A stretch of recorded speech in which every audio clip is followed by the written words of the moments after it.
step by step on business. That's on my mama, watch me spin on minute and split, now I can't feel it. We in the trap, we sold the city on my biddy. Take these diamonds off and show you how we lit it. What up, y'all? Welcome back to another episode of Before the Horn podcast. I am your host, Dino. As well with me, I got host Khalil. Yes, sir. Let's get it. And I got my boy Dede. Let's go. You know what I'm saying? This is episode 6, coming back with some more topics, some more stuff to talk about, man. Keep bringing in that fan interaction. Keep bringing in all of the do's and don'ts, the likes and not likes, you know what I'm saying? But for the topics today, we got the UFC 292 preview. We're going to talk about who fighting in that main card and what our predictions is for the wins. We got the top 10 safeties in the NFL right now, who we think the top 10 safeties are going to be going into the 2023 season. We got coaches in the NFL who need to perform to keep their job, for them to keep rolling as a head coach in the NFL.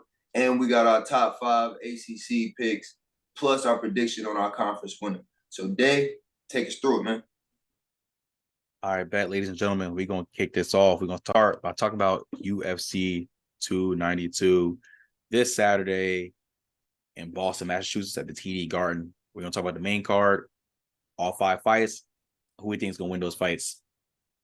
Starting off with the first match of the main card in the bantamweight division, Marlon Chito Vera against Pedro Munoz. As of right now, Chito Vera is a favorite, minus 210 to Munoz being underdog, plus 162. I'm going to start this one off. Personally, I'm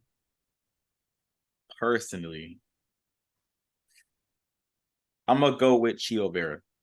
I feel like he had a slight edge, especially he's younger. I just feel like he's better. Like, his significant strikes is much better. He's just a better all-around fighter to me. His takedown average, he averages 0.61 takedowns. His takedown accuracy is almost 41%. I just feel like Chito, he's just a really scrappy dude. He's been doing this for a while. He's one of the most underrated in this division. So I think he pulls it out against Munoz to kick off the main card. I got him winning. Looking at this fight, this could possibly be a chance at the number 1 contender. I personally don't think so, but whoever wins this fight put their name in that hat for number 1 contender. Personally, I think Chito's gonna win. He's 4-1 in his last 5 fights. His last loss being against Corey Sandhagen, but he's beaten Dominic Cruz, Raw Font, Frankie Edgar. He's been hot lately. You know, he had a little downslide with the loss against Sandhagen. It was split decision. It could have went either way, but just looking at it, I don't think Pedro is still that level of fighter that he was once before. I mean, his last 5, he won 2, lost 2, and a no decision in another one that could have honestly went either way. So, and from that standpoint, I got Chito taking this one. I also like Vera in this. That's who I think I'm gonna go with. He's 5-2 in his last 7. He's hot. I really like the odds on this. His last one was a split decision, so like Lil said, that definitely could have went either way. But I like him in this one. I feel like I'm gonna take him for the TKO. All right. TKO. I like that.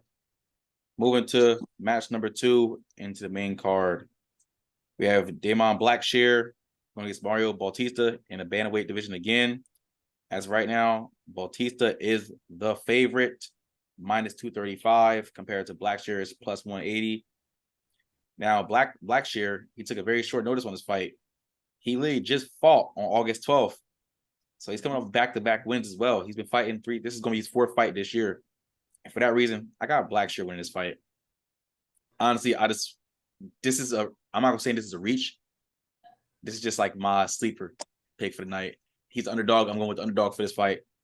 I feel like coming off that win 6 days ago, I feel like he's going to get it done. I mean, I'm not sleeping on Bautista. Bautista's 12-2. He's really good. His significant strength is crazy. Takedown average, he averages almost 3 takedowns a fight. His accuracy on takedowns is good. But I feel like if Blackshear can also pull out another submission win and stand up with him, if he can keep off the ground, Blackshear got this. I'm going with that. I'm going with the underdog this fight, so I got Blackshear winning. I like that. I mean, I respect your pick. My only pushback is, like, when's the last time you seen somebody in a quick turnaround come out there and win. It's been a while since we've seen something like that. I Exactly. think the last person that come to mind is Hamza, but Hamza was different back then. And that was 2021. Everybody was fighting. I'm taking Mario Batista in this fight. Don't get me wrong. I think it would be a more competitive fight if Blackshear had a fight camp. He just came off a win last week off a submission. But this is a lot on a guy to, cut weight, fight, put that weight back on, then have to cut again within a week. That you're asking for a lot. It's a hard turnaround within a couple weeks. And Gilbert did it, and we seen how that looked. He had a couple weeks to fight. We're talking 7 days. So I'm gonna take Mario on this one. I think it would be a better fight if they both had a camp, but I think Mario's a heftier guy going into this fight. Yeah, I can respect that. I have to agree with Lil. I'm going with Mario Batista too. Just looking at it, I mean, Mario Batista is favored in this fight, but when you look at the intangibles and everything else, like the record, it was kind of even to me. The reason I'm taking Mario is the same reason Lil taking him. Bro, I said this a couple episodes ago. This is not a forgiving sport. I mean, you think you're going to come back in a week and go fight again on this stage? I mean, I'm going to be honest, it's not even good for your health. I don't even think that was a good idea for you. Maybe if you're trying to get an extra couple bucks in your pocket, I guess so. But I don't see you really being able to rest your body that much and come back and fight. So I got Mario Batista probably for a submission. I'm going to be honest with you. Okay. His body's still hurting, bro. His body's still hurting. You get him in the right submission, he tapping within 10 seconds. They call it a submission. Yeah. Hey, yeah, bro. Moving into match 3 in the welterweight division, we got Neil Magny and Ian Gary. As of right now, according to FanDuel, Ian Gary is a minus 530 favorite, and Neil Magny is a plus 360 underdog. That's not too far off, but it's pretty far off in my opinion. With that, with that, I'm gonna go with Ian Gary. I mean, I feel like he's on some Bo Nicol type ish. Except, this is my thing. I'm not trying to disrespect Neil Magny, but he's just too shaky for me as a fighter. He's too shaky. He got the experience for sure. I mean, he's been in 39 fights, but Ian Gary's 12-0, and all his wins have come off of knockouts or unanimous decisions, especially his last 5 fights. So it's I gotta take the kid that's young and from Ireland. He's scrappy. I think he pulled this one out. He's 25 years old compared to Neil Magny's 36 years old. I got him winning. I see why he's a big favorite in this one. So I'm gonna go with Ian Gary. Hey man, what they say over there? We don't come to take part. We come to take over. It's Ian Gary's time. I got Ian Gary. Come on, we're talking about Neil Magny. He's a gatekeeper at the end of the day. He's 3-2 in his last fight. His last 2 losses was against Gilbert Burns and Shalkat Rahmanov, 2 guys who are atop the line within that division. As for a guy like Ian Gary, I personally think he should have got a bigger fight than this. I remember his opponent backed out. I forgot who it was prior to this, but I think it's time to throw him in the fire, kind of how you did somebody we're going to talk about later, Sean O'Malley. You work his way up, then you give him that jump from Munoz to Piotr Jan. It's time to give him that jump and see if he's really like that and about it. I personally think so as well. I think Ian Gary go out there and finish him. I'm going with Ian Gary too. Man, look, bro, he only had 12 fights, but more than half of them he knocked them out. More than half of them it was a knockout, and he has 1 submission. This, bro, look, I think what Lil says is a fact. He definitely needs to. I think he should get thrown in the fire, and I want to see him fight somebody that's really, really up there. Welterweight division that's pretty stacked. I'm gonna be honest with you. So it's not gonna be hard to see him get in there with somebody that's real good. Hey, I mean, you gotta get a young man his props, man. But if he get up there in that welterweight division, I'm not gonna lie, throwing him in the fire is definitely gonna be a true test. Definitely gonna be a true test. Yeah, 100%. Nothing on Neil. Neil is good. You feel me? Neil is just too shaky for me. I think wasn't it Jeff Neal who backed out of the fight? I believe so. Yeah, I want to see him fight him, or maybe like a Wonder Boy or somebody like that. Put him in there with somebody those guys that are good, but they're just not championship level status. Yeah, like the gatekeeper type. Yeah, so Yeah, like put him up that's against what one I'm of them. saying. Yeah, that's what I'm saying. I want to see him go against somebody But that's like is gonna compete for a championship. You know what I'm saying? exactly. Let's figure out if you're a part of the party or not. Exactly. Let's see, man. Hey, that division is stacked, like Dino said. All right, ladies and gentlemen, moving into our co-main event for women's strawweight title. We got champion Zhang Weili against Amanda Lemos. I feel like this is gonna be some fireworks. I'm not gonna lie. According to FanDuel, Zhang is a -340 favorite to Lemos is +250. She is the underdog. I got Zhang in this one. I got Zhang. I feel like she gonna pull this win out. I don't like betting against Zhang. Zhang's very strong. For a woman that's 5'4", 115 pounds. We just saw a video of her lifting a 290-pound former heavyweight champion in Francis Ngannou. Like, she picked him up like it was nothing. And she picking these women fighters up like it's nothing. Like, I mean, besides her loss against Rose Namajunas in 2021, she's bounced back and got her belt back, rightfully so. So I just got her. I don't think Amanda Lemos. I mean, she's third. She's only been in 16 fights, but it's like, she's good standing up. But Zhang, when it comes to her taking you down and just tiring you out the whole fight, I got Zhang winning this one. I'm gonna take John Whaley too, but just like what you mentioned, her strength and how she can dominate these fighters and everything. We also got to look at what she's been doing within this female division. She 23-3. Her record is 23-3. Her and one of those losses was her very first professional MMA fight, and her other two losses are against Rose Namajunas. So against everybody, she's beating everybody else. She's beating Joanna Jacek, who people says is the GOAT of that division. She's beaten Jessica Andrade. She just beat Carla Esparza to get the belt back.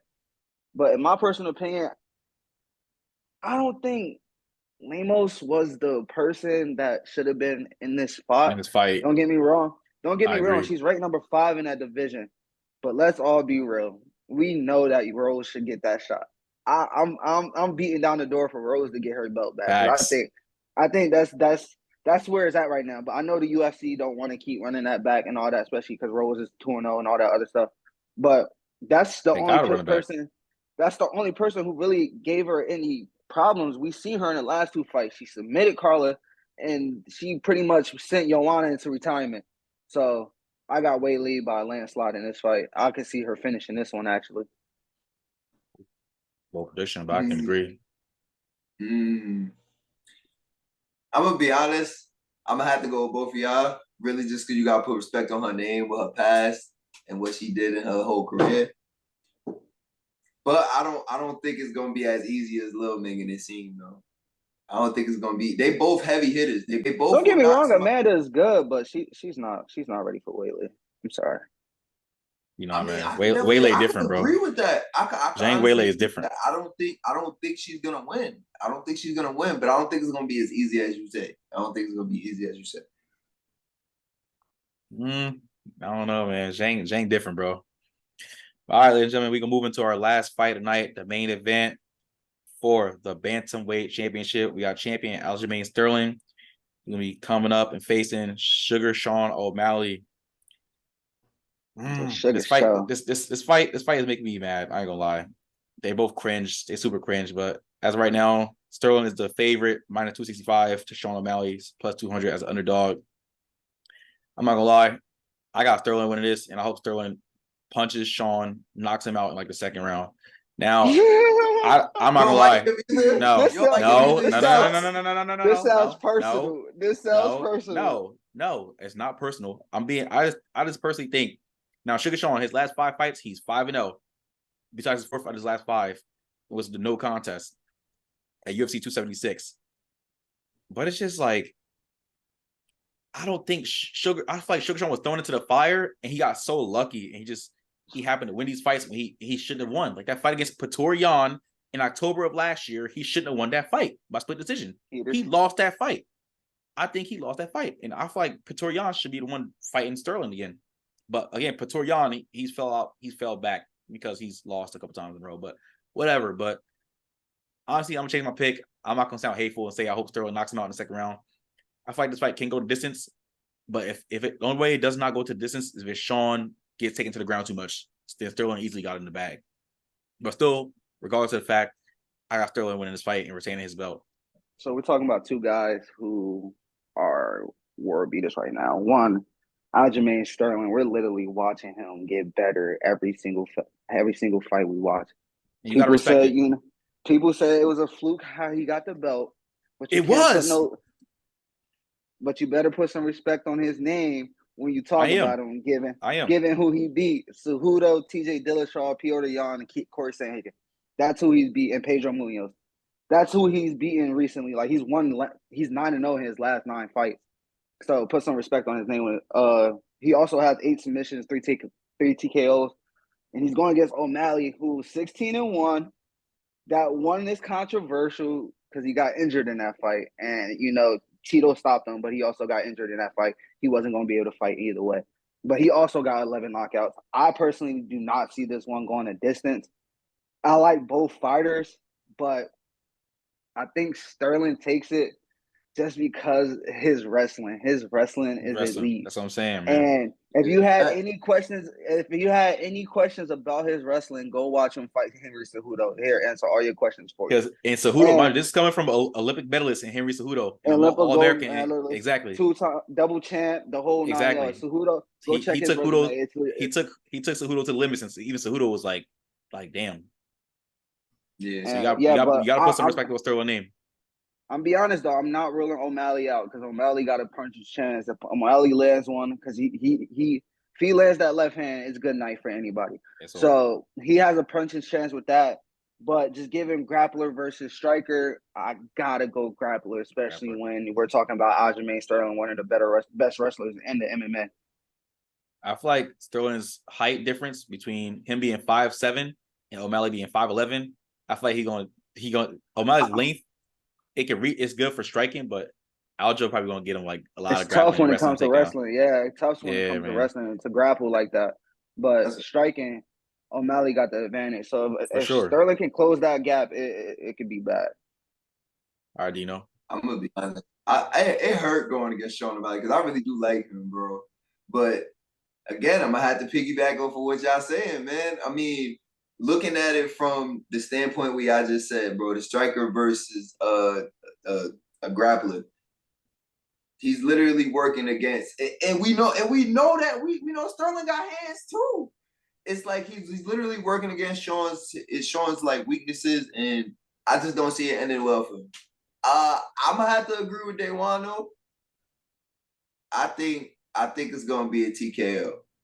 If it gets like that, I think it's either going to be a TKO or a submission. I don't think it's going to go all. The only way it goes all the way is if Sean gets grappled too much. If he gets put in the ground, and just keep getting the points put on him, all right, cool. All right, you know what I mean? I see it going distance that way. That's the way he's going to beat him. But if it's a hand fight and Sterling lets it be a hand fight, I think Sterling's going to have more of a problem.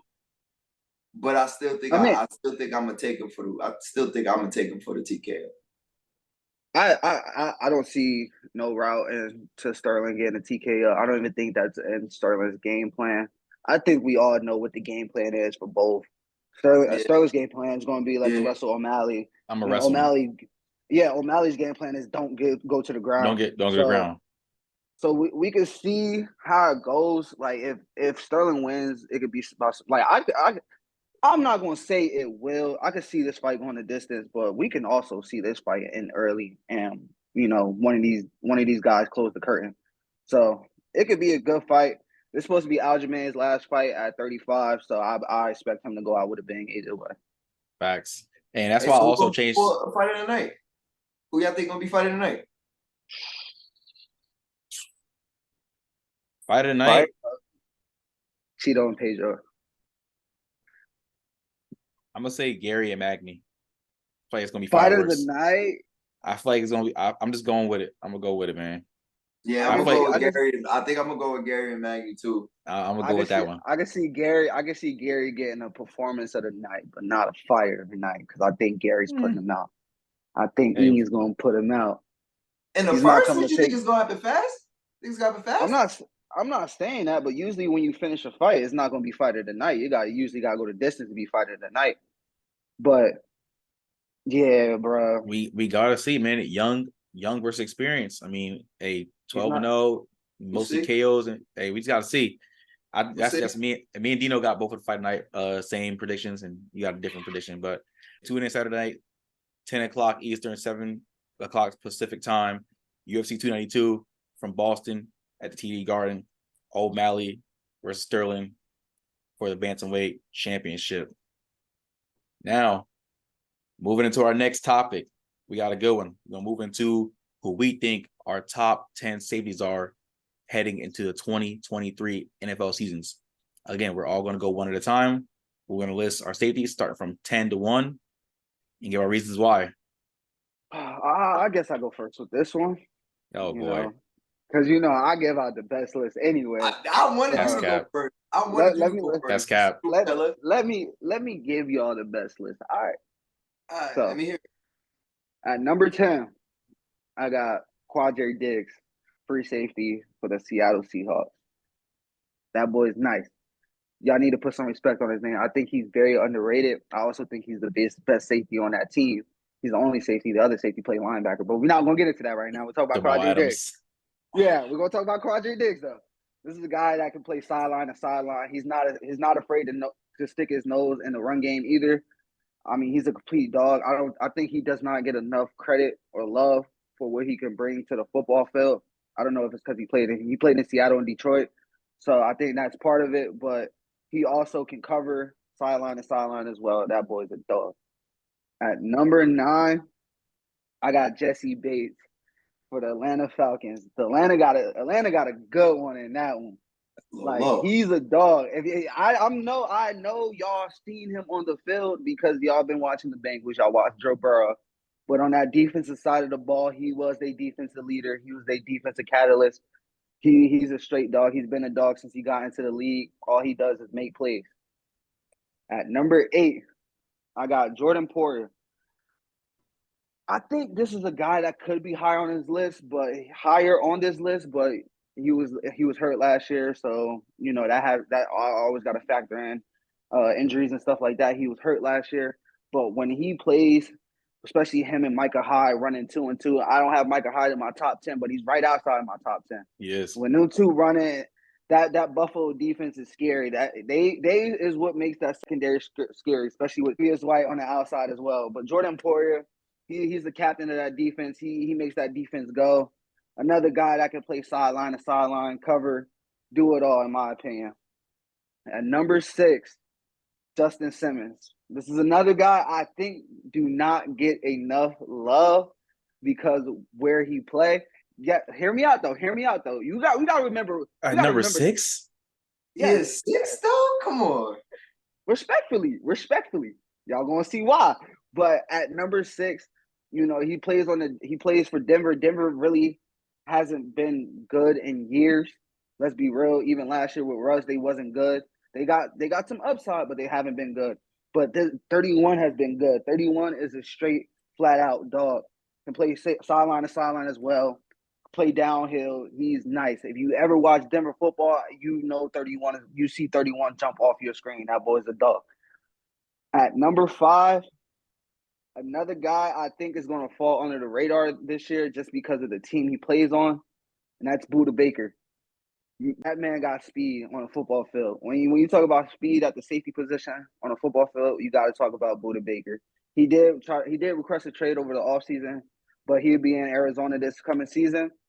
I don't think he'll get a lot of love just because with the team he's going to play for, they're not going to be a good football team. But that guy right there is a flat-out dog. If you watch Arizona Cardinals defense, you see him on the field making plays and all facets of the game. He does it all. He's undersized, but you can't tell by the way he plays. Exactly. At number 4, and I think this guy don't get enough love at all, Kevin Byard. Talk about a ball hawk safety.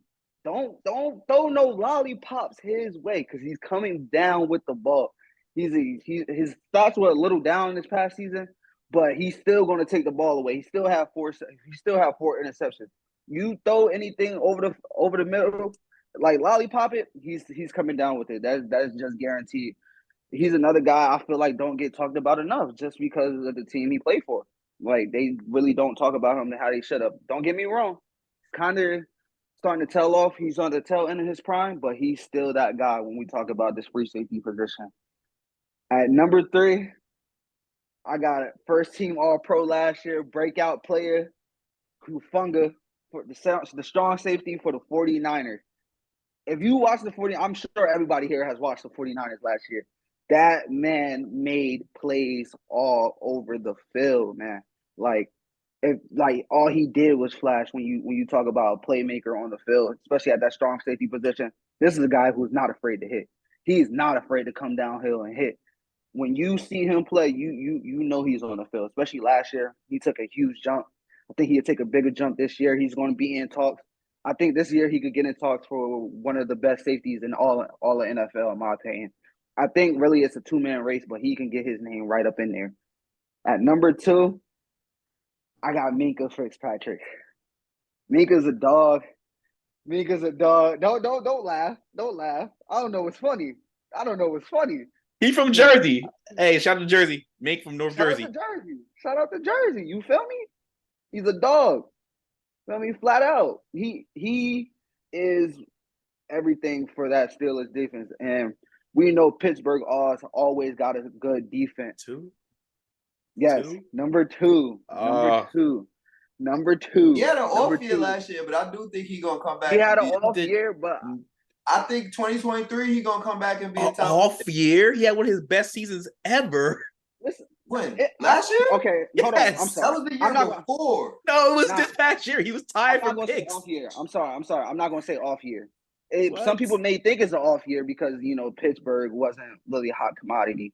But when we was watching Pittsburgh, you see 39 all over the field. 39 is a flat out dog. Some people, I think somebody got him at number 1. I could just tell by the way they acting right now. But yes, he's my number 2. At number 1, I got number 3 for the LA Chargers, Derwin James. I mean, let's be real. When he's healthy, and he's been healthy the past 2 seasons, he is a dog. Talk about a flat-out football player. That's a guy that was born to play football. He can tackle, he can cover, he can do it all. He's in the prime of his career right now. And with this Chargers team, if they want to go anywhere, especially on the defensive end of the ball, it starts with Joey and it ends with Durant. That's it. If those 2 guys are on their game, this defense is a defense to be reckoned for. So, yes, that is my number 1. Man, hey, look, Dino, I'm gonna let you go next, bro. Nah, go ahead. Nah, go say ahead. the best. Say the best for last, man. Go ahead. Not the best already went first. Cap. This guy. Go ahead, Dino. Your This turn, Brody. guy. All right, man. I'll go second then. So I feel like my 10 and 9 are gonna be very controversial, but these are 2 players that I feel like Reed Blankenship. I like Reed Blankenship. I do like Reed. Nah. I like Reed, but he's definitely nowhere near top 10 yet. I don't even know. Can't go off and just practice. But my number 10 is gonna be Javon Holland. Javon Holland is at my number 10, and I feel like he's gonna be a player that's gonna keep getting better and better. Now he didn't do as good as he did his. I was about to say he was the guy who really had an off year last year. Yeah, he did. That's He had what an I'm off saying. year last year. He dealt with a couple injuries, minor ones. It wasn't nothing too big for him to say that he got to really recover. But I feel like we're bringing in Ramsey. Quarterbacks are going to try to keep the ball away from Ramsey and Howard now. That just opens up a bunch of playmaking abilities for Javon to actually make. We know what he did his rookie year. He was one of the best rookies in his class, especially defensively.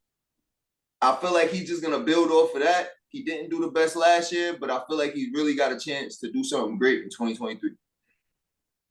Now, number 9. This guy was a rookie last year. I got my boy Jalen Petrie. The reason I got him at number 9 is because that Houston defense ain't do nothing but get better. They didn't get too worse at all. They ain't do nothing but get better. If you look at the stats he put up last year, bro, this guy was a rookie and pretty much taking over. He was a top 5 safety last year, and that's a fact. Yeah, that's a fact. Reaching for the stars. That's a reaching nah, the bro. I'm stars. not reaching, bro. I really like this guy, bro. Did you go watch the film? Yeah, I don't care he if you cleaned like up. him. He cleaned up tackles that his front seven couldn't. That's not a I safety's don't job. care if you like What the do you mean? guy. Because he had a but- weak front seven. He had a weak front seven, and look what he was doing. His front seven got better next year. And I feel like that's just gonna open more. Now I feel like we gotta see more for him in coverage. He's came down and I think he was top 10 in tackles last year as a rookie. Probably so. And yeah, he's got a lot of upside. He's gonna do nothing but get better and better. I like him. Like I said, I knew it was gonna be a little controversial, but y'all know me. I go with the hot takes, and I really like Jalen Petrie. That's why he's at number 9. Number 8, I got Micah Hyde. Lil, you kept him out your type 10. I don't know why. I like Micah Hyde. Oh my god. This is 3 in a row. That's not even. Go ahead, sir. Oh Keep my going. god. What you mean? Go ahead. No, 3 in a good. row at what? Nah, explain. They explain. 3 in a Bro, row this at is what? 3 in a row. That's not even considered top 10 at they're like top 15, probably top 15, Bro, top 20. Jerron Hollins ranked top 10. He ranked at number 10. No, he's not. No, he's not. Bro, come on now. Go ahead. Y'all Let's keep boys, going though. man, y'all boys just going off of what y'all seen last year, bro. I keep telling y'all this every top 10, man. This is what I feel like is gonna happen in 2023. So when we go back and look at these and we see who did what 2023, y'all gotta remember this. Micah Hyde been making noise since he came in the league, and he gonna continue to make noise on that defense. Y'all know who he's paired up with. He's paired up with Jordan Poyer, who is also on my list. And Jordan Poyer is up there on my list. And I like Jordan Poyer too. What, Lil? Go ahead, bro. All right. You go ahead. All right. Like I said, Micah Hyde, y'all gonna see him continue to make plays in 2023 and help that Bills defense, who's actually gonna be struggling in the front seven because of who they lost in the offseason. At number 7, I got Justin Simmons. Like Lil said, he doesn't get enough love. I like Justin Simmons. I think he was tied for 6 picks this last year. Justin Simmons is a ball hawk. He plays in a pretty decent defense, if you ask me. I'm not gonna lie, a lot of them games would probably been blowouts if it wasn't for Denver's defense and Justin Simmons taking part in that defense last year. He's another one that dealt with a couple minor injuries, but again, he's gonna be another guy in 2023. So that's at number 7. At number 6, I got Quandre Diggs. Another one. Yo, I'm tired of your expressions, Dave. God. Bro, you're killing me. You're killing me. I You're really killing feel me. like your list is trash, my boy. No, you're killing me. You're killing How me. am I killing you? Go ahead, bro. Keep going. Keep going. Quandre Diggs at number 6. Number 6 at number 6. I like that. I got number 6 at number 6. You feel me? Quandre Diggs is a ball hawk. He is short. I always make that joke, especially since I've seen him in person and he's mad little. But bro, he don't play like he little, bro. The man is a ball hawk. He comes down, he makes plays, he makes hits. He's not scared to make hits, and he also complements that great secondary that the Seahawks got. Quandre Diggs at number 6. At number 5, I got my boy Jesse Bates. I feel like Jesse Bates is gonna go crazy in Atlanta. Why? Because he doesn't have as much help as he had in Cincinnati. I'm gonna be honest with you. JB3, I feel like JB3 is gonna come to Atlanta and he's gonna be one of the best safeties in that conference. At number 4, I got Jordan Poyer. Jordan Poyer, like I said before, when I was talking about Micah Hyde, Jordan Poyer is definitely gonna be on this list. He's the focal point of that defense, if you ask me, especially without Tremaine now, and he moved on. So I feel like Jordan Poyer is going to be that top guy on the defense. He's going to be the one that's going to make the most plays. Sideline to sideline speed is there. He makes hits. He gets picks. It's not a lot that you really can't say that. It's not a lot that you can really say that Jordan Poyer can't do. I'm going to be honest with you. At number 3, I got Kevin Barrett. Now, you said it yourself, Lil. You throw them lollipops up, he coming down with it. That boy is a ball hawk. Now, I feel like he doesn't get enough credit because he plays for the Titans and Titans really ain't been like the team, the flashy team that people want to really watch. But if you're watching them, bro, you're gonna see this guy running around making plays all day. So that's at my number 3. At number 2, I got Mika Fitzpatrick. Now, Respectfully. give it the years that Derwin James was hurt all season, Mika Fitzpatrick was number 1. I'm gonna be honest. He's been a dog since he came to the league, and he's still that guy. It was a toss-up between my number 1 and number 2. I'm gonna be honest with you because I like Mika Fitzpatrick for that long. But my number 1 is Derwin James. He's Mr. Do-It-All on defense. I'm gonna be honest. There's not one place you can't put Derwin James on that defense. You can put him at linebacker. I will bet on Derwin James rushing the edge against a lot of tackles. I'm not gonna lie to you, bro. Like Derwin James, bro, he could catch, he could hit, he could cover. Like there's not really much that Derwin James can't do. That's why he my number 1. Go ahead, Mr. Facial Expressions. Bro, all right, bet for me. Hey, the best for last coming. Just letting y'all know. I'm just saying, man, I definitely got the best list. All right, at number 10, I got Quandre Diggs, Seattle Seahawks. Again, we all stated he's undersized, but he don't play like he's undersized. He can cover, he can tackle. He don't play like his height is listed. He do everything he can for that Seahawks defense, and that secondary is becoming elite as we know it. He's one of the leaders on that team, one of the vocal leaders as well. He steps up and makes plays all on the field for that Seahawks defense, which is a pretty weak defense, but he's one of the few bright spots on that defense. Let's just keep it real. Whoa, leading the boom part 2, remember? I said, yeah, he's one of the bright spots, so one of the few bright spots. Jacking that statement. I'm not. I'm being for real, man. At number 9, Tyrann Mathieu. Age 31. Thank you. He's 31 years old, but he don't play like he's 31 years old. He's a honey badger for a reason. He was one of the best cover safeties according to Pro Football Focus last year. Also, he could cover tight ends really well. He occasionally bring him down in the box, even though he's a free safety. Hey, Tyrann got this. Tyrann still got it. Like, don't forget about that. And he's playing on a very stout. Exactly. He's on my top 10 for a reason.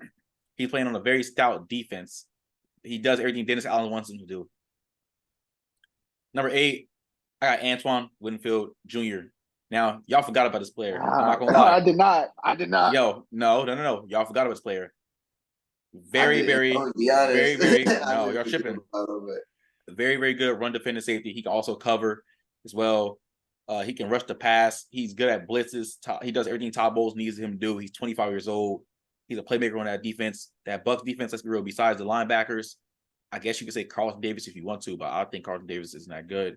Antoine Winfield is one of the few bright pieces on that Bucs defense. They don't really have anybody else, so he does a lot. So I got him at my number 8. Number 7, I got Jordan Poyer for the Buffalo Bills. Hey, Jordan Poyer, been a baller. Again, him and Micah Hyde, probably one of the best safety duels in the NFL heading into the next year. Obviously, they both just got to stay healthy. Poyer missed 5 games last year, but when he was on the field, though, he was phenomenal. Like, he helps that Bills defense stay great. Also, some key pieces in their front 7, but Poyer and Hyde, Tre'Davious White, they're going to keep anchoring down that secondary. But Poyer is one of the best in the NFL. We can't forget that. But I wouldn't say he's up there where somebody else ranked him. At number 6, I got Kevin Byard for the Tennessee Titans. Again, he's past his prime. I mean, he's about to be 30 years old. But for Tennessee, that weak defense, that weak team in general, you can say Kevin Byard is probably the second best player on that defense. I'll say Jeffrey Simmons, the defensive tackle, is better than him. But they obviously play 2 different positions, but Simmons makes more of an impact. But like Khalil said, Byard, them interceptions, Byard go get them. You need Byard to play deep, he can do that. You need him to come down in the box and cover your tight end, or you run back out the backfield. If a linebacker can't do it, Kevin Byard is going to do that for that defense. Mike Vrabel puts him in the best positions, and he makes plays for that Titans defense. I'm going to keep it a buck. Now, from 5 to 1, this is where it gets really tough. And it was very hard for me to rank this. But I got to keep it real, man. This is going to be surprising. But at number 5, I got Talanoa Hufanga for the San Francisco 49ers. Again, 25 years old, first team All-Pro last year. That man was all over the field last year, making tackles, getting interceptions. He was a nightmare on defense for offensive coordinators. And then that Niners defense is already stout. Front 7, linebackers, and secondary. They're already phenomenal. But Hufanga coming in last year, making it first team All-Pro, he killed it last year. Like, he killed it. He showed you everything he could do. And moving forward, that Niners defense is going to be stout because of him. They got a lot of anchors on that team. And he's one of the more brighter spots on that Niners defense, especially becoming a first-team All-Pro at the age of 25. I mean, we've seen it done a lot, but for him, a man of that caliber who was unexpected to do that, he came in and did his thing for that Niners defense. And number 4. Bro, I'm mad I left him off mine, bro. I'm pissed. I'm not going to lie. At number 4, I got Budda Baker, Arizona Cardinals. Hey, you better find number 3 on that field. You better find number 3. He can cover. He can tackle. He can do everything you need him to do. Now, this is a very underwhelming defense, let alone an underwhelming Arizona Cardinals team. And that's why Budda Baker wanted to trade. He wants out of Arizona. I cannot blame him. The Cardinals are trash. They brought in Jonathan Cannon, who's a defensive head coach, but he's trash. Like, I cannot stand Gannon in Philly. I feel like Gannon was a product of the players. He's gonna be trash Arizona. He's gonna be fired after this year. Who cares? But hey, Budda Baker, request another trade. Get out of Arizona. Another team will appreciate everything you can do as safety. Because again, undersized safety, I believe he's like 5'10", but he don't play like he's 5'10". Height don't matter. If you could ball, you could ball. And Budda Baker shows that ever since coming out of Washington when he was drafted by the Cardinals. But I got him coming at number 4. And number 3, I got Justin Simmons. Now, I don't know why y'all two listed him so low, below top 5. And that man has never been below a top 5 safety in his careers. That man has been stout. No, he has been stout, covering, getting interceptions. Like, bro, he could play deep. Like, nothing really gets past him. Like, it'll be lucky if you get anything past him. I'm gonna keep it a stack. And that Broncos defense is weak. And y'all got this man below top 5. Are y'all tripping? Do y'all not watch number 31 on film on Sundays or Mondays? You're tripping. You're saying yes, but you're tripping. You got him at number 5 or 6. You're tripping. Respectfully. No. Respectfully. No. I got him at 7. That's even worse. But I'll talk about it in his list. Hey, regardless though, he's my number 3 safety, man. And I feel like he's gonna carry it on into 2023. He's been a baller. You gotta put some respect on Justin Simmons' name. And number 2 and number 1, this is where it gets really tricky for me. If I could give a 1A and 1B, I would, but that's not how rankings go, in my opinion. Clear cut number 2, in my opinion. I'm gonna say Derwin James. Again, he listen. You could stop. You can put him as safety. You can put him at linebacker. You can put him in a nickel, which the Chargers have been doing. You can send him on blitzes on the edge. He's gonna make plays all over the field. He does everything Brandon Staley needs him to do in that Chargers defense. Him and Joey Bosa wreak havoc. You could argue he's the best safety in the NFL when healthy, but health has been an issue in the past. But the last 2 years, he's been healthy, and when he's healthy, he makes an impact on that field. You like quarterbacks, linemen, slot receivers, tight ends. If they see number 3, they're like, "Oh boy, here we go." He's gonna bring it every play. He's not taking no plays off. He's gonna bring it every play. He a Florida boy, so that's what they do. At number 1, hey, shout out to New Jersey for this. My boy Minkah Fitzpatrick. Ever since leaving Miami, being traded to Pittsburgh, Minkah has been an all-pro or Pro Bowl player. One of the highest graded safeties by Pro Football Focus. His peers in the NFL think he is the best safety as well. Hey, number 3 down the field, cover tight ends, cover slot receivers. Nothing gets past him deep. I mean, we saw a couple of balls get past him deep, pause, but he still goes get them interceptions. I mean, he was tied for second in interceptions. He was tied for second in the league with interceptions with 6 last year. And people in here said he had a down year, but this is one of his best years according to Pro Football Focus. So again, start watching film. You better know number 39, Minkah Fitzpatrick is the best safety in the NFL for the Pittsburgh Steelers. He was at my number 2. You acting like I put him so low. No, y'all saying he's not the best. He's the best. Nah, he's I know Derwin James can do all that. He can play deep. 2. I know Derwin James can play deep. He can play in the box. He can rush from the nickel. He can cover the nickel. He can be on the edge and blitz as well. But I just don't see him like. It's just his health. That's the reason why I got him number 2. It's his health. He could be number 1, bro. It's a toss-up. I understand that, but if I could do a 1A, 1B, that's the reason why I said he had a down year because he's at number 2. That's the only reason why I said that because he had my number 2. All right, man. Hey, those are our top 10 safeties heading into the 2023 NFL season. Let us know what y'all think about our list. Let us know who had the best list. Let us know who had the worst list. Let us know who y'all think we missed out. Let us know how y'all rank the top 10 safeties in the NFL. Let us know all that in the comment section or shoot us a DM on Instagram on our Instagram page. But moving to the next topic, we're going to talk about a few head coaches that's probably on the hot seat. They got to perform or have their team perform to the best of their ability this year, or good enough to keep them a head coaching job in the NFL. And give me some coaches. So I got four. There could be more. There could be more that lose their job, but I think four legitimately, if they don't have good or great seasons, they need to lose their job. Number 4, I'm gonna go Brandon Staley. He did go 10-7 last year, but overall it's 19-15. But the Chargers just always just don't look right. Like it's just something. Like if you watch the Chargers play, it just always don't look right. And year one of Brandon Staley, like he did a lot of questionable stuff. It looked like he was coaching Madden out there. Some of the things he was doing, he cleaned some of that up a little bit. But for example, they blew a 27-0 lead in the playoffs and stuff like that. You can't have that happen, especially with the roster that you got.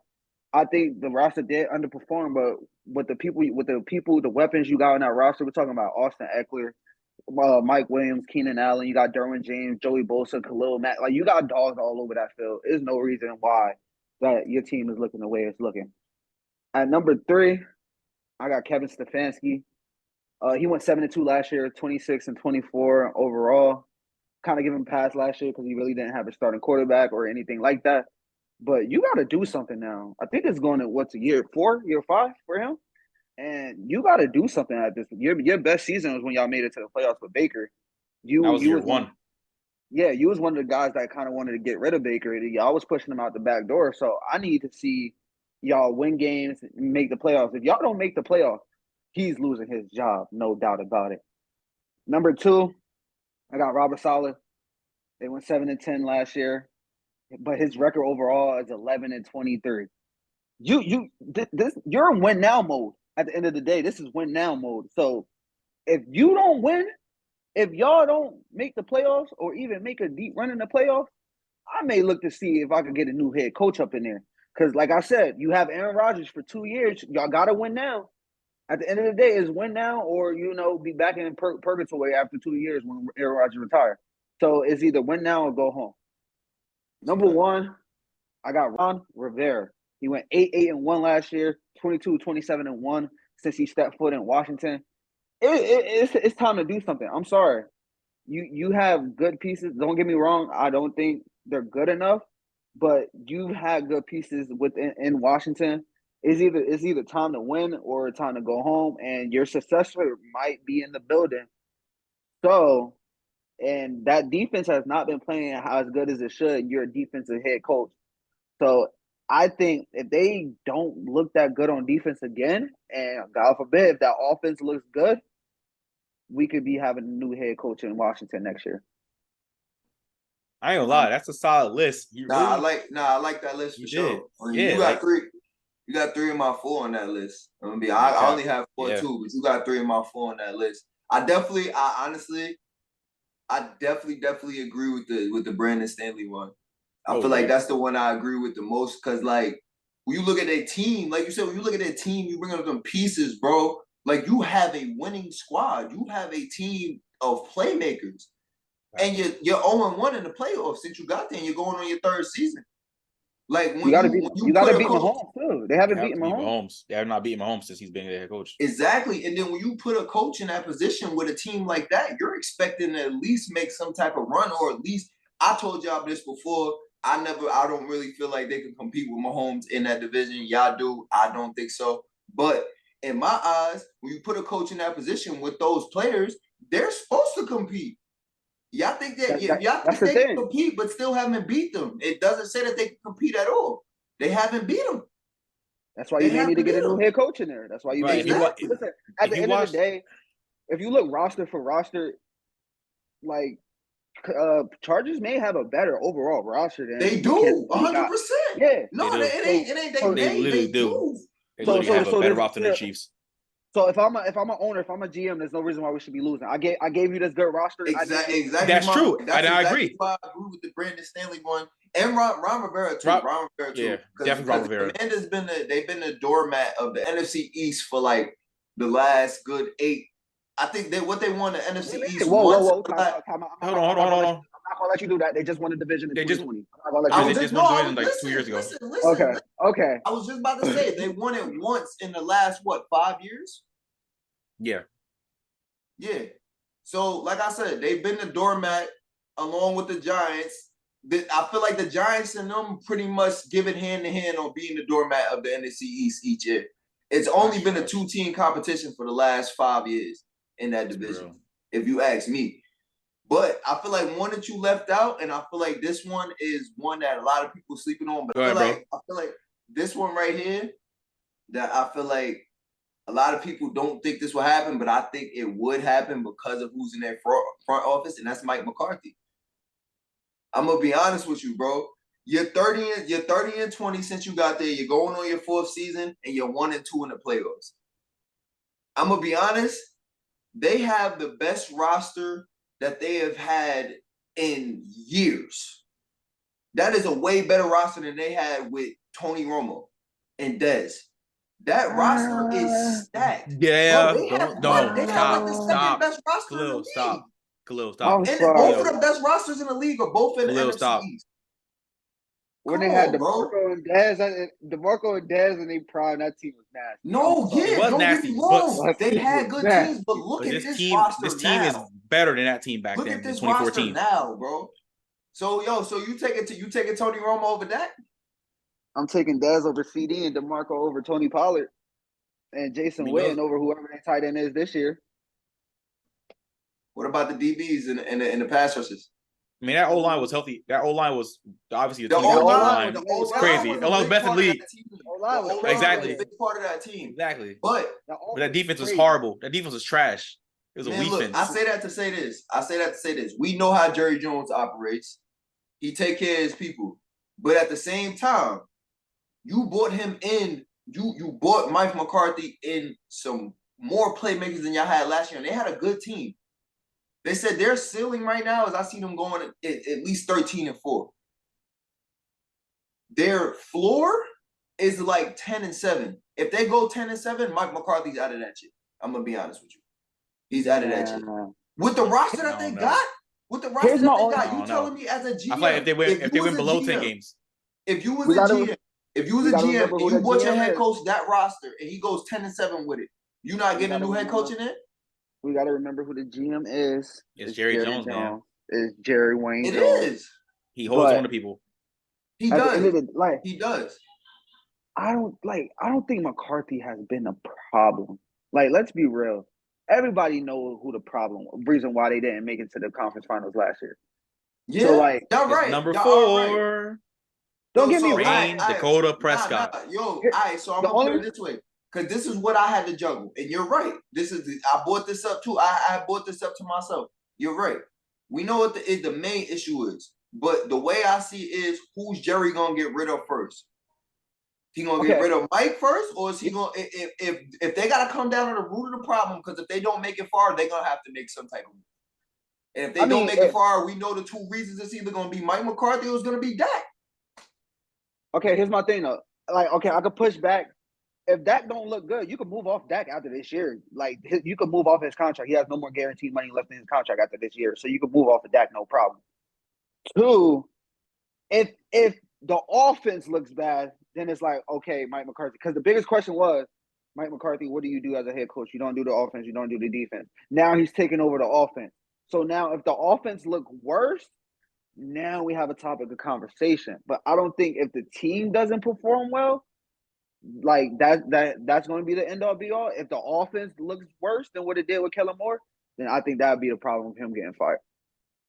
I just feel like looking into your 4th season, you're going into your 4th, you know what I mean? And I feel like they're in win now mode too. No, 100%. They're in win now mode too. So who's next on your list? Kevin Stefanski for the Browns. Like Lil said, he 26-24 in his 4th season, going into his 4th season there. He's only 1-1 in the playoffs, and his only playoff win was with Baker, and that was his 1st season. So, the players that they brought in too, Lil, you said it a couple podcasts ago. It's it's my number 2 division in the league. That's a tough division, but I feel like they can compete in it. and you bring in those players for a coach to put them in position to compete in a tough division like that, and let's say the Steelers overlook them or something like that, because I'm not gonna lie, I don't feel like the Steelers is a sleeper team at all. Not when Mike Tomlin, our head coach. Man, we know the But Steelers gonna bring it. exactly. But with Deshaun Watson being on your team for the second year, and y'all paid him what y'all paid him, so y'all expect him to produce what he's supposed to produce. And I feel like he's gonna produce what he's supposed to produce. And if they don't do nothing with that, you're not getting rid of DY. Y'all paid him that much money guaranteed. He's not going nowhere. So who's gonna be next? So that my last one? Oh yeah, I bought up Ron Rivera too. So All right, well, again, I'll go last. Feel me? I'm gonna start with. I only got 3, but hey, I'm just gonna keep it short and sweet. At number 3, I'm gonna say Todd Bowles. Now, hold on. It's not his fault. I knew he was gonna make that face. One, fix your posture and fix your face. Back to what I was saying. Back to what I was saying. Listen, it's not Todd Bowles' fault why this roster is the way it is. Now, we all expected Tom Brady, his third season on the Bucs. We expected more, but it fell through. They still made the playoffs, but that team looked off all year. It's not Bowles' fault. But again, as a head coach, if your team's not performing to the best of your ability, if them boys not looking right on Sundays and Mondays and Thursdays, you're the finger that's gonna be the finger we be pointing at you. Let's be real. I think Todd Bowles is a great defensive coach. I don't think he's a good head coach. I mean, we saw him in New York. He was okay in New York. They let him go. He got the defensive coordinator job with Tampa Bay. He was good. He's a great defensive coordinator. I think he's a good head coach. But if the Buccaneers don't get right, I feel like Todd Bowles is gonna be out the door. And honestly, who knows who your starting quarterback is going to be out of Baker Mayfield and Kyle Trask? I mean, are you really expecting to compete in the NFC South with one of those 2 quarterbacks? Absolutely not. That's just giving Bowles even more leverage to get fired. I just feel like Bruce Arians, once he left, I'm not saying Bruce Arians was the reason why they went that far, but I mean, Bowles kind of got handed a crappy roster. But again, if the Bucs don't perform this year, Todd Bowles is out that door. I'm not going to lie. Number 2, I got Kevin Stefanski. Now, this is a guy that won Coach of the Year in 2020. We all had Kevin Stefanski, by the way. He won Coach of the Year in 2020. He went 11-5, won a playoff game. Ever since that, he's had a losing record. They have not looked good at all. You bring in Deshaun Watson. I mean, he missed most of the season last year. He comes back. He doesn't look that great. You have offensive firepower. You have one of the best offensive lines in the NFL. You have a lot of solid players on that defense. You brought in more additions over this offseason. So it's like, hey, you have no excuse. You have one of the highest paid offenses and one of the highest talented offenses in the NFL. As an offensive minded coach, if your team doesn't perform, hey, I feel like Stefanski's gonna be out the door. It's either win or go home at this point for him. And number 1, I agree with Dennis. I'm gonna say Mike McCarthy. Dallas has a top 5 roster. Again, it's not again. Oh yeah, I can agree with that. But there's some debate with that. That's why I left it at top 5. He has a great coaching staff as well. But a failure to reach the NFC Championship is a reason for him to get fired. Now, Dallas is 1-2 in the playoffs under McCarthy. They fired Kellen Moore, and McCarthy already said, I'm going to be taking over play calling. That's even more reason if the Cowboys flunk on offense, he going to get fired. And again, it's not McCarthy's fault 100%. Hey, you got to blame number 4. But Dak did not look good last year. And Dak is barely a top 10 quarterback still, in my opinion. But and quarterbacks, we're going to talk about them later. But Mike McCarthy, bro, like, you have a top 5 roster. Your head coach, your coaching staff is great. Your team is talented. Like this team, like Dino said, their ceiling is 13-4. But the lowest wins I see his team getting, it's like probably 10 or 11 wins. Like that's how stout this team is. But they have to put it all together, and it starts with McCarthy. It also is on Dak's back as well. So I'm not going to 100% blame McCarthy. But again, if the team doesn't perform well, the finger gets pointed at the head coach because it's the head coach's job to get that team right and ready to play. So those are my 3 teams. So you got Todd Bowles on the list, who was in his first season, dealt a bad roster, Brady was old. He was he was washed. Let's be real. He was washed, respectfully. But not Robert Saleh.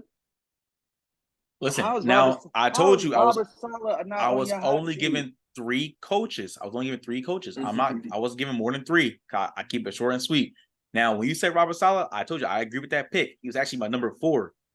So it's not that I didn't agree with you. He was outside of my top 3. Because look, bro, that Jets team was trash the first 2 years. Even last year they were not that good. They won 7 games. They had some injuries that, especially with the Brees Hall, they lost Brees Hall in the middle of the season. That team was young. They still got the long ways goes, but coming in this year, I understand that you bring in Aaron Rodgers, you bring in all these weapons, you bring in additions everywhere. But just if they even if they win 9-10 games, it's like I don't see that for a reason for him to get fired. Now, if they win under 9 games, I can see him getting fired. But I don't think Robert Saleh is top 3 in him being on the hot seat. But yes, I said Todd Bowles. I said Todd Bowles because I know he got handed that crappy roster, but again, as a head coach, the finger is pointed at you. The roster is pretty bad. You got some bright spots on there, but also I'm not blaming Todd Bowles 100%. They didn't draft too well in the draft. He's not the GM. I understand. That's what I said. I'm not blaming him. That's what I said. I'm not blaming him. But again, you know how these NFL execs are. You know how these GMs and presidents are. If the team does not perform well, they go and point the finger at the head coach. Now, do I agree with that? No, but I'm just being realistic. That's why I put him as number 2. I'm just being real. I like Todd Bowles. I understand what you're saying. I understand what you're saying, but I'm gonna be honest. I'm not about to. If I'm a GM, I'm looking at it my way. If I'm a GM, I'm not about to fire a coach when I dealt him Baker Mayfield and Kyle Trask. You know what I'm saying? That's why I bought them up. So my thing is this: what if he's on your hot seat and you don't expect his team to be good? So you're pretty much expecting him to get fired this year because what can he do to save his job then? Because and that's what I said. You got Baker Mayfield or Kyle Trask as your starting quarterback. What that's giving the GMs more leverage to get him fired. I'm being real, bro. I like him, but I'm just keeping it real. I will preface my comments by saying this though. Baker Mayfield is the second best quarterback in that division as of right now. So that's not saying too much. I know, but I'm just the saying, quarterbacks. You got sorry ass Derek Carr. You got Baker Mayfield. You got rookie Bryce Young. Yes, rookie Bryce Young. You got Desmond Ritter for Atlanta going into year 2. Bro, he's not. That's not impressive, bro. I'm not starting with y'all with Derek Carr, bro. Don't start with me, bro. I'm not starting with Derek Carr. Keep taking the disrespect. I'm not going to sit here and take the disrespect, Day1. I can't. I don't care, bro. Put some respect on his name. Whatever. Put some respect on his name. Man, whatever. Hey, but those are our coaches who we think are on a hot seat going into the 2023 season. Let us know which one of us had the best picks. Let us know who y'all think is not on the hot seat. Let us know who y'all think we missed that actually should be on the hot seat. That's going into the 2023 season. Moving into our last topic of the night. We're going to move in to the NCAA. Talk about some football. And college football starts soon, man. Y'all better tune in. Week 0 starts soon. But we're going to talk about the ACC conference, the Atlantic Coast Conference. We're going to give our top 5 in the ACC. We're going to get some win predictions. We're going to see who wins this whole conference. You kicking this one off, Brody. All right. So as y'all know, we usually do our top 5s. We, give us our 5 teams, let y'all know what it is. But for this one, we're going to be switching up a little bit. We're going to all give our 5 and 4 at once. So it's going to be number 5 from all 3 of us, number 4 from all 3 of us, and so on and so forth. But I'm going to start it off. I feel like I know for a fact y'all number 5s is going to be different. So I'm happy I started this one off because I like the odds in this one. And I really feel like this one going to be, you feel me? Something good. Yeah, Lil. I want you to cover your eyes on this one. But number 5, I got Miami. I feel like Miami going to have a real big come up. I feel like Mario Cristobal is going to have a better year at coaching. I feel like they actually have a decent quarterback coming back in Tyler Van Dyke. He's not bad at all. He's actually one of the better quarterbacks in that conference. They only averaged 23.6 points per game last year, which was a downfall on what they could do next year. Bringing back 9 players on their offense, which I feel like is going to be huge to help Tyler Van Dyke. So Miami at my number 5. What's your number 5? I'll go, man. At number 5, I got North Carolina State. I got them winning about 7 games. Like this whole conference is top week. It's tight week, bro. It's kind of top heavy. Let's be real. Like NC State, they're not too impressive. Yeah, 4 starting quarterbacks last year throughout the season. Your starting quarterback is going to be Brennan Armstrong. They got some key returning players, but their schedule is looking a little tough. I don't see them getting more than 7 wins.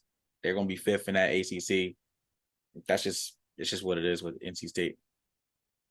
They're not a good team, so. At 5, I got Miami as well. I don't think, like you said, I forgot exactly what the term that you used, Dennis, but you said big come up, big something. I don't see that from Miami. Like that's not Miami football. Don't get me wrong. Miami is not good at all, in my opinion. They're the 4th best team in that state. But like they right where I think they think they right where I think. Name a better team. Name a team that they better than. But we can talk about that another time. But for Miami, they're going to be 5th because of the bad conference that they play in. But I really don't expect nothing out of them. I'm not really high on them. They got Mario Cristobal. I'm really not high on him either because people try to up talk him because he was out Oregon. But when you coach out of Oregon, it's not you, it's the brand. I'm gonna be honest with you. If you can't win at Oregon, you can't win nowhere. I'm be honest. We've seen that with what was it? Willie Taggart, Chip Kelly. Chip Kelly silent, but yeah, Chip Kelly as well. But yeah, Miami's my number 5 as well. I had them outside my top 5. Actually slipped up. It's actually their defense that I feel like is going to be the better one. I read the wrong stuff, but their defense is actually who's returning 9 starters from last year, not their offense. And they brought in a new DC too. At number 4, I got Duke. I feel like Duke is gonna rightfully stay in that number 4 spot. I don't feel like they're gonna be too much worse or too much better than they was last year. They was pretty decent last year. They wasn't the worst team in that conference. But they are bringing back 9. They are bringing back 9 starters in their offense, which is always great for college football when you bring back players that have been in the system before. I'm from what I was seeing on multiple occasions that their spring was looking great with their starters. So I'm looking forward to that. Their defense, the defense is what's gonna actually have to really come up for them to stay in this number 4 spot. They average about 39 points a game given up, which I feel like is not gonna cut it for you to stay in that number 4 spot. So I feel like once their defense improves, they'll stay in that spot. And I think it is gonna improve when,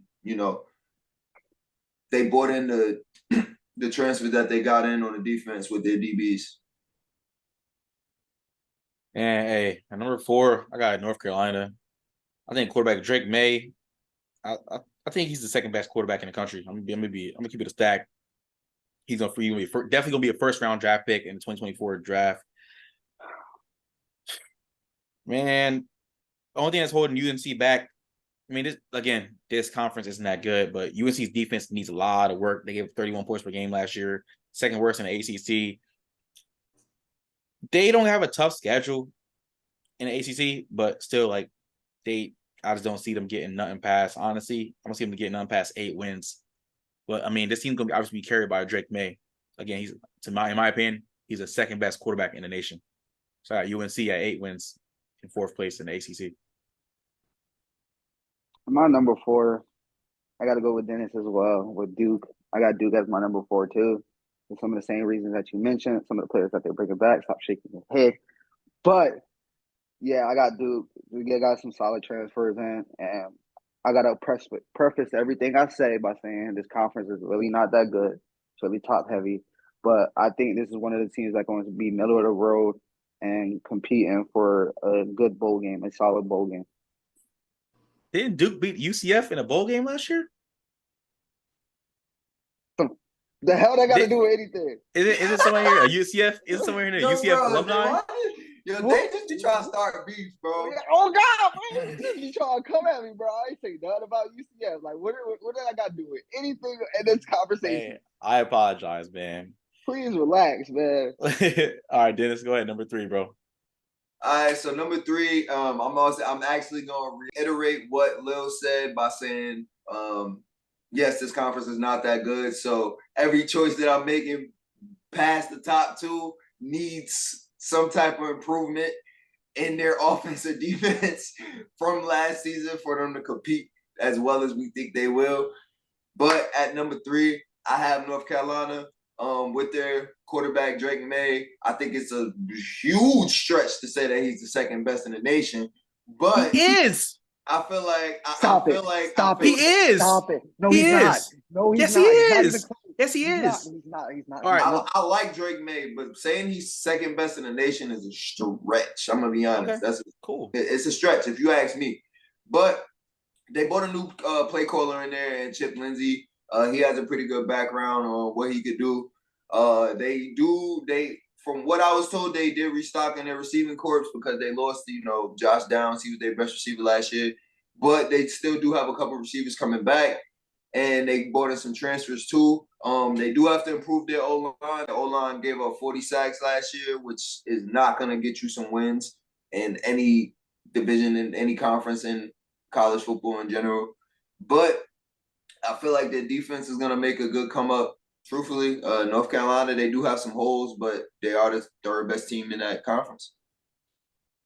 I'm gonna go with Louisville for number 3 for me. You bring back Jeff Brom. He's a former Purdue head coach. They don't got to face Florida State, Clemson, or North Carolina. The schedule is pretty easy, so I see that being a big help to why they jump to that number 3 in the ACC. You bring Jake Plummer.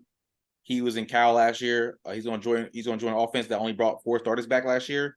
But you're also bringing back 2 running backs who had combined for over 1,000 yards apiece last year.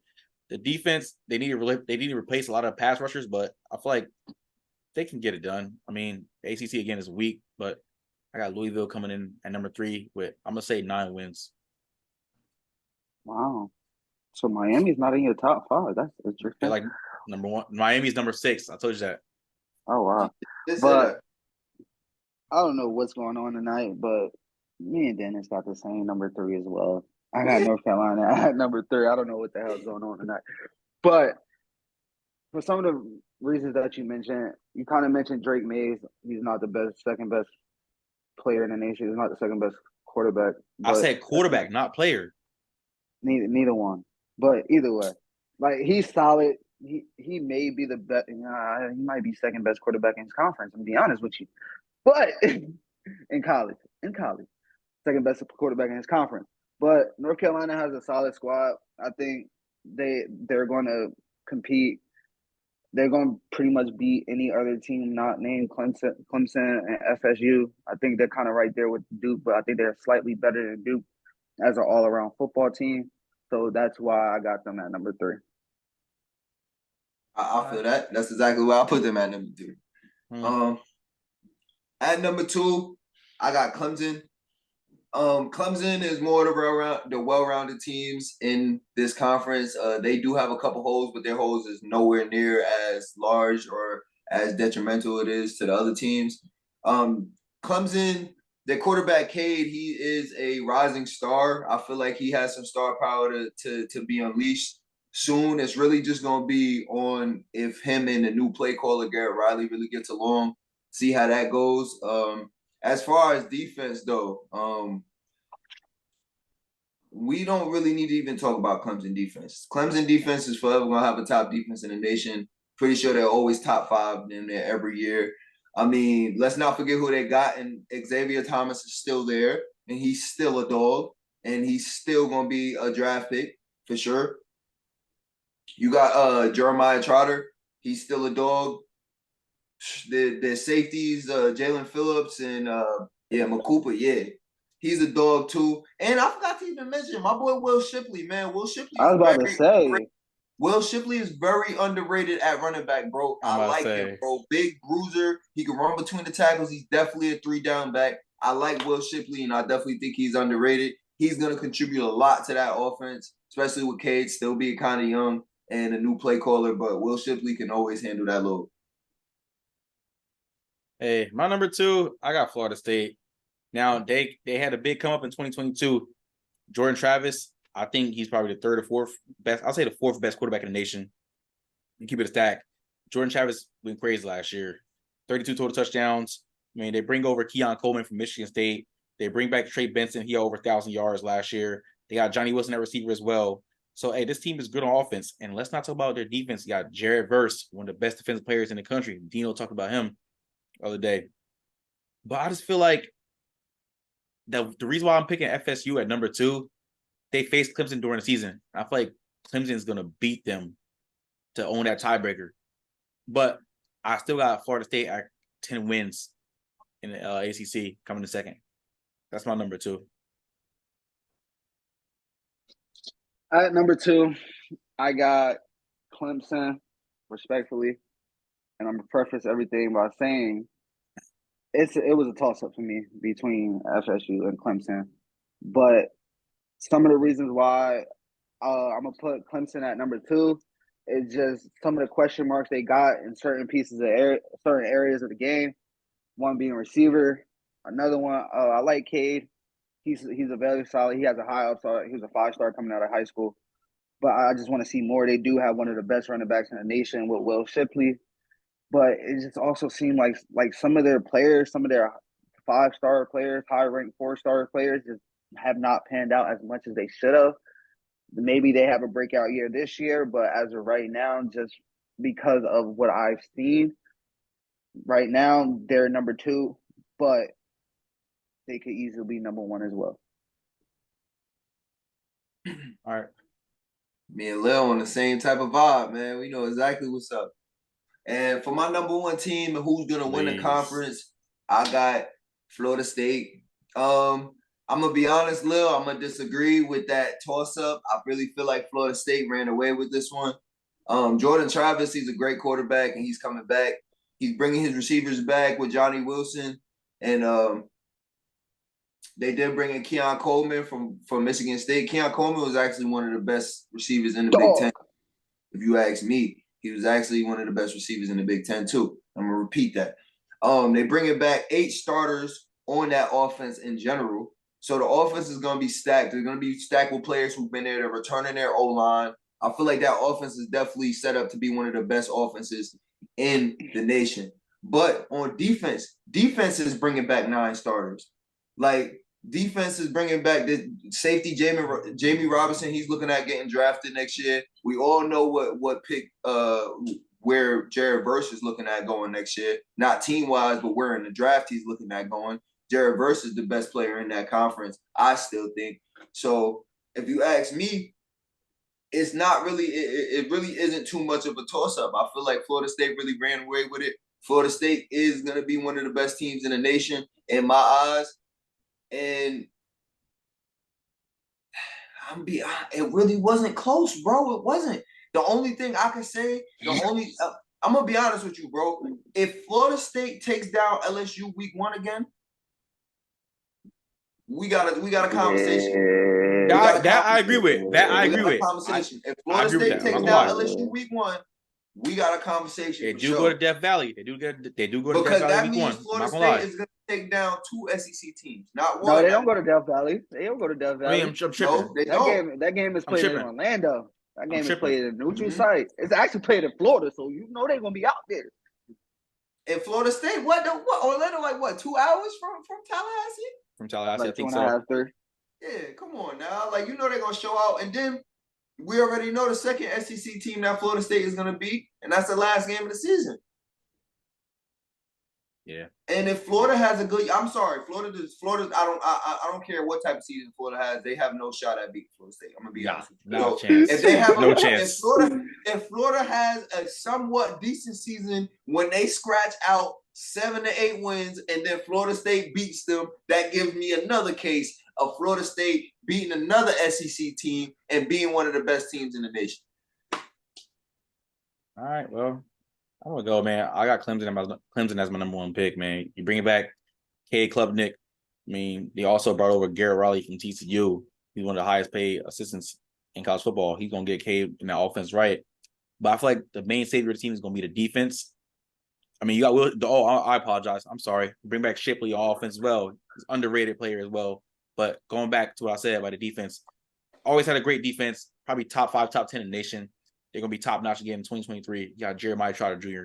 leading the pack. Hey, Dabo Swinney, y'all got – come on, like, are we forgetting? I feel like he only did the team right, man. That's why I said it was close. It is close. But somebody here is saying it's far off. That's why I said I made that face. I was like, far off. It was not far off. Bro. No, it's not, bro. No, it's not, man. I feel like these teams are pretty much even at 1 and 2. And I'm gonna talk about this. We're gonna talk about this after we make this number one pick. When we talk about our number ones, but I just feel like Clemson's gonna be the best team in the ACC. They're gonna finish number 1 in the ACC. We're not gonna talk about the title game yet. We're gonna let Khalil go right quick. Y'all know who I got at number 1. I got Florida State, respectfully so. You got Jordan Travis, one of the best quarterbacks in the nation, coming back for his senior year.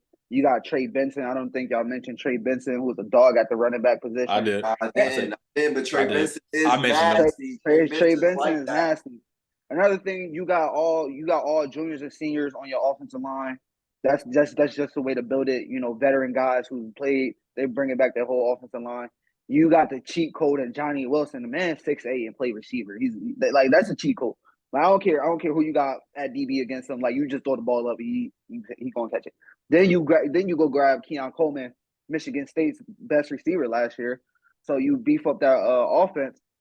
That defense is not as good as their offense, but you do got Jared Verse, who can arguably be a top 5 pick in next year's draft. You do got some solid DBs. I do like Tatum Bethune in the middle playing linebacker. And this is one of the teams that can be a dark horse to actually make the playoffs, especially if they go beat LSU week 1. They're going to be in the team. They're going to be one of them teams I can see to make that. the playoffs. I can see that. Yes, sir. But that's all I got at number 1.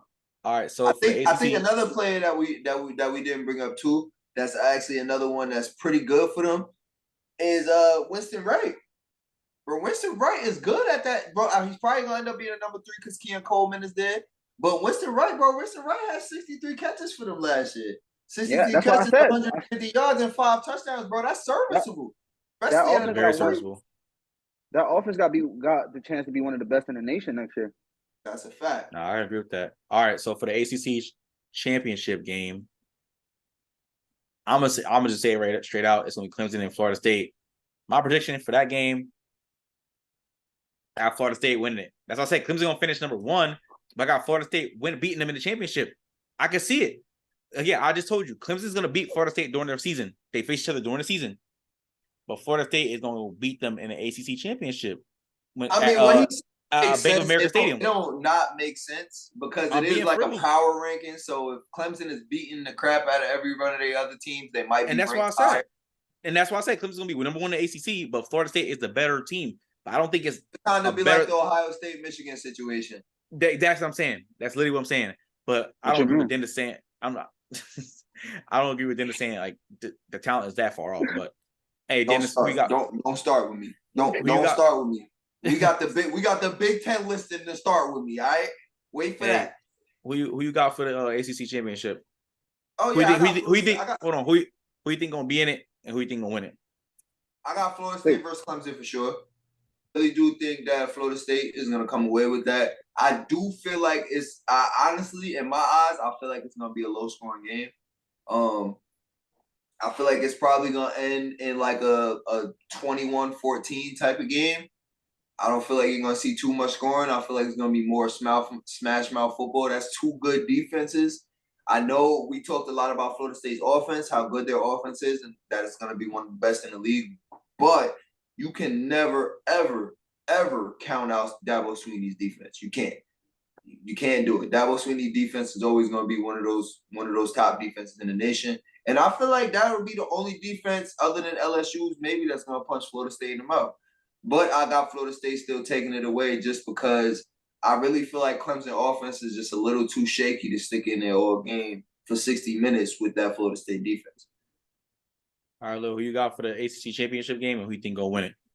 I mean, we all got the same thing. Clemson versus Florida State. Florida State coming out with a dub, especially if Florida State plays up to the potential that this team can play on, especially offense and defense. If they maximize potential that they got out there, especially with Mike Norvell. Like I said, this team is a dark horse team to actually make the playoffs. So to make the playoffs, you have to win your conference one, which I think they're going to do. I think it's going to be a good game. Clemson is solid. You mentioned Dabo Swinney is going to have those guys ready to play, which he will. But I just think Florida State's more talented roster shows out in the end. All right, well, those are our picks for the ACC. Again, the Atlantic Coast Conference. We listed our top 5. We listed who we think will win the ACC conference this year in the championship game. Let us know who we missed out. Let us know who got the best list. Obviously, them two got the same prediction. I had to be the oddball and select different teams. That's just my prediction, though. I'm just keeping the stack. But let us know what y'all think about the ACC conference heading into the 2023 season. And ladies and gentlemen, that is the end of episode 6. We appreciate y'all listening or watching, whatever platform you on. Make sure y'all like, comment, share, subscribe, man. Run this up, please, man. Hey, make sure y'all following our Instagrams, please. Interact with us. We love the interactions. Follow all our personal Instagrams. They will be in the description box, and they are also on the screen. We love the support. We appreciate everything y'all been doing for us so far. Keep it up, man. We finna take off soon. Don't worry, but we can't do that without y'all. Yeah, like they said, man, we can't blow up. We can't take off really without y'all. Y'all really the heart and soul to what we're doing right now. And on top of that, you can do your part for $2 a month, for as little as $2 a month. You can do your part in supporting us and joining our Patreon. Our Patreon is really just the best way to get in content and to have connections with us. Anytime that you on our Patreon, you connect with us personally. We love that. We love the fan interaction. Love the personal interaction. On top of that, we go be having merch soon. We're gonna have shirts. We're gonna have hats. Patreon is the best way to get discounts on those, as well as free merch. So we really do appreciate every bit of support that you guys could bring to us. Yes, sir. Yes, sir. We appreciate all the support. Continue to follow us on Instagram at Before the Horn Podcast. We appreciate all the love we've been getting over there. Be sure to follow us on Twitter and TikTok as well at Before the Horn Pod. We love to interact. We answer all DM, all questions that you have to ask. Just keep running up the views. Tell a friend to tell a friend to tell another friend to check out the podcast. Appreciate you. If you want to be a special guest on our podcast, just DM us on Instagram and we'll look into it. We'll see what's up, man. Again, we love the fan interaction and support. But hey, again, like, comment, share, subscribe. Thank you for whatever platform you watched or listened on. Thank y'all for tuning in to episode 6. Before the Horn Podcast, we out. Have a good night.